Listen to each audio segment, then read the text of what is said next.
Kembali semula ni kami masih bercahaya tadi ujian yang menduga iman di musim Ramadan.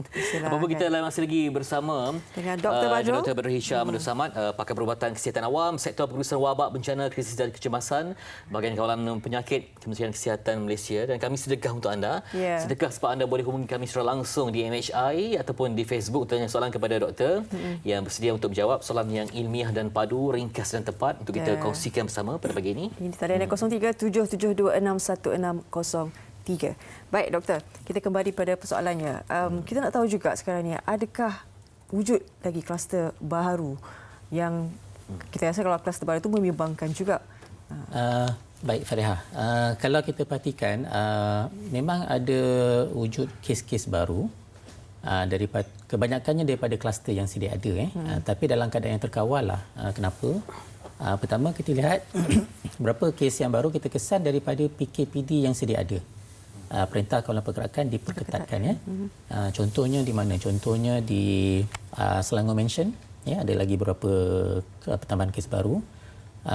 Juga contohnya di Menara City One ya, Menara Plaza City One ya. Ada juga beberapa kes baru yang muncul lah ya, tetapi dia telah pun sedia ada di bawah PKPD. Jadi dalam pemantauan langsung KKM lah. Bukan itu saja, sebagaimana semua maklum juga, kita juga masih mencatat beberapa kes baru daripada mereka yang pulang daripada luar negara ya. Contohnya para pelajar kita yang pulang daripada Indonesia ya.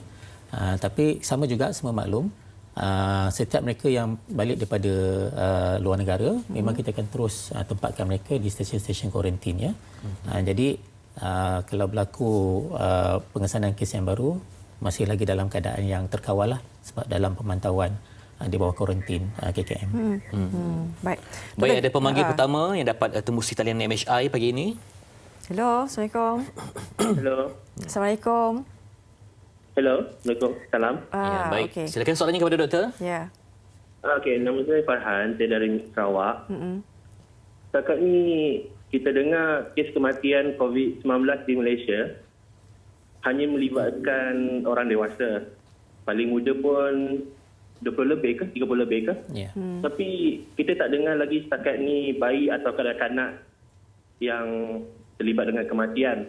Adakah kanak-kanak atau bayi ada imuniti dia tersendiri daripada terjangkiti virus ini? Baik, terima kasih Cik Farhan.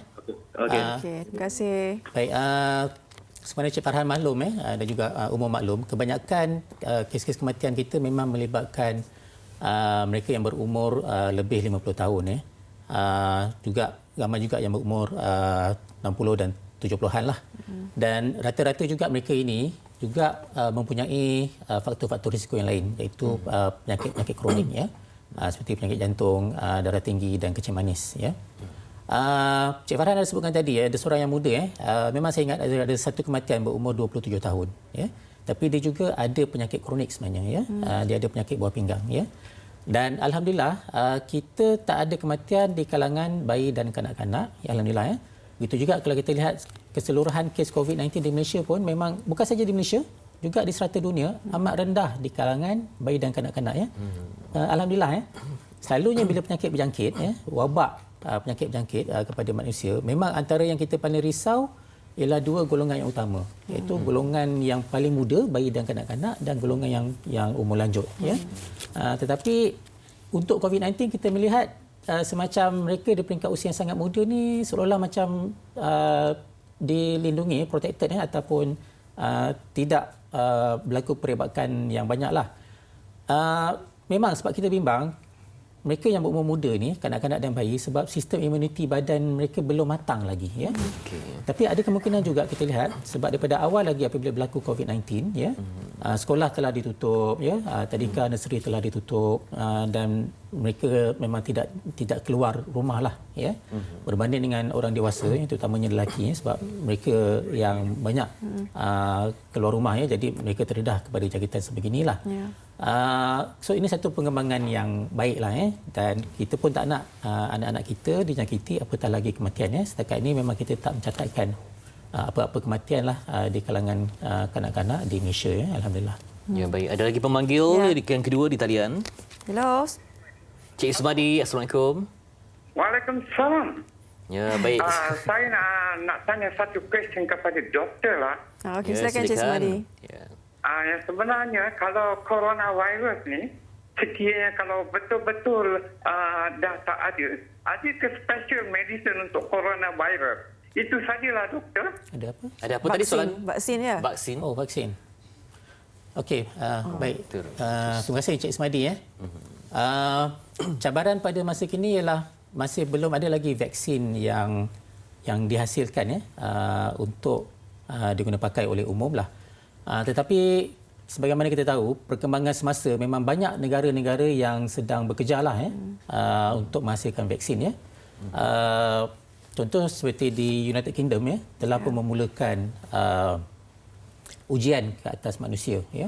Malahan kita di Malaysia juga tidak ketinggalan sebenarnya. Institut Penyelidikan Perubatan IMR di Kuala Lumpur juga sedang melakukan ujian makmal untuk potensi vaksin-vaksin ini. Dan kita dimaklumkan sebenarnya ada 3 potensi vaksin lah yang sedang cuba dibangunkan oleh Institut Penyelidikan Perubatan dengan kerjasama beberapa universiti lah, termasuk Universiti Melaya dan juga termasuk Universiti Putra Malaysia. Tetapi cabaran asal kita ialah sebab virus COVID-19 ni, kita tahu dia daripada genetik kita panggil RNA, ribonucleic acid. Jadi antara ciri-ciri ribonucleic acid ni, dia tak stabil, dia sangat mudah berubah. Dia sangat mudah berubah. Dan saya ingat maklum pun tahu, sekurang-kurangnya kita ada 3 strain yang utama sekarang ni, A, B dan C. Dan kalau di Malaysia ataupun di rantau sebelah sini, lebih kepada strain B daripada China dan juga strain C. Jadi apabila berlaku mutasi virus ni dengan cepat, jadi itu memberi cabaran kepada saintis dan juga pengeluar vaksin untuk kita dapatkan ciri-ciri sebenar virus ni untuk dijadikan vaksin. Itu antara cabarannya lah. Bagaimanapun kita mengharapkanlah agar di kalangan negara-negara ini dan juga para saintis mereka berjaya jugalah suatu hari nanti untuk menghasilkan vaksin. Tapi bagaimanapun dijagakan vaksin ni hanya akan tersedia dalam tempoh 12 bulan hingga 18 bulan yang akan datang. Maknanya paling awal pun ialah pada tahun hadapan. Mungkin ada yang terdiam mendengar penjelasan itu. Baik, jadi sekarang ni bagi KM sendiri, apa cabaran yang ditempuhi? Kita tidak ada masalah dari segi kekurangan fasilitis dan juga ubatan. Jadi apa lagi cabaran yang perlu ditempuhi sekarang ini untuk menuju ke satu fasa pemulihan yang betul-betul unggul? Betul. Baik, sebagaimana yang disebut berulang kali oleh Ketua Pengarah Kesihatan Malaysia, pada fasa pemulihan sekarang ni, kita berada di fasa pemulihan. Kita paling risau jika berlaku kelalaian, alpa ataupun complacent. Itu yang kita bimbang. Sebab tu perlu diteruskan sedikit masa lagi PKP yang keempat ini. Tetapi seperti yang saya sebutkan tadi, maknanya setiap individu perlu patuh kepada arahan PKP ini. Perlu duduk diam di rumah sebab kita perlu terus memutuskan rantaian ini. Jadi kita risau sebab kita lihat kes makin berkurangan, hanya 2 angka, tetapi nanti akan timbul seolah-olah keadaan dah makin selamat. Jadi PKP tak perlu tak boleh. Jadi kita perlu meneruskan kepatuhan ini supaya kita dapat memutuskan terus rantaian ini secara sepenuhnya. So perjuangan ini masih belum tamat lagi. Okey, doktor, kita sudah maklum ada 13 zon merah, kawasan zon merah kan. Jadi ada juga yang tanya sampai bila ni, macam mana nak tahu kalau kawasan saya ni kan dah kawat sendiri sampai diturunkan ke zon yang selamat. Baik, untuk makluman Fariha dan Fitri, sekarang ni di Kementerian Kesihatan Malaysia kita telah menyelaraskan semula tentang warna-warna zon ini selaras dengan Majlis Keselamatan Negara. Jadi sekarang ni kita cuma ada 3 zon saja, iaitu zon hijau memang tiada kes, zon kuning 1 hingga 40 kes dan terus kepada zon merah melebihi daripada 40 kes. Baik, apa yang kami telah buat sekarang sebenarnya setelah pun beberapa minggu di CPRC di KKM, kita buat apa yang kita panggil moving map. Maknanya kita mengambil kira 14 hari kebelakangan untuk melihat, memantau kawasan-kawasan termasuk daerah-daerah yang zon ini dalam tempoh 14 hari kebelakangan. Maknanya dia akan sentiasa bergerak. Dia sentiasa bergerak untuk 14 hari. Jadinya, apabila kita bergerak 14 hari, jadi contohnya satu zon merah tu, untuk hari yang ke-15 yang terdahulu, kita akan keluarkan. Mungkin dia ada 10 kes, kita akan keluarkan.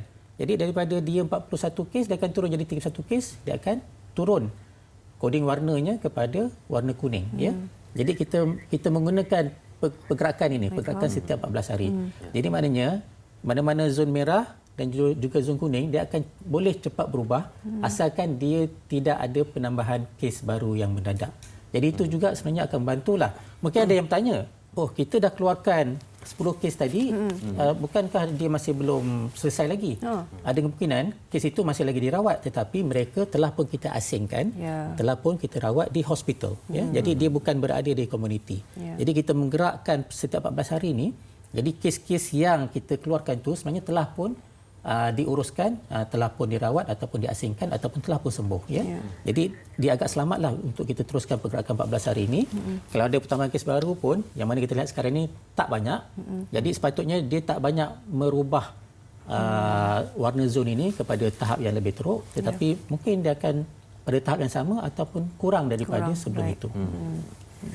Baik, terima kasih penjelasan ilmiah yang diberikan dan kita harapkan kita terus dengan pematuhan dan mendapatkan maklumat yang sahih demi memandu ilmu kita bersama. Sekali lagi terima kasih untuk Dr. Badrul Hisham Abdul Samad, pakar perubatan kesihatan awam, Sektor Pengurusan Wabak Bencana, Krisis dan Kecemasan, bahagian kawalan penyakit Kementerian Kesihatan Malaysia.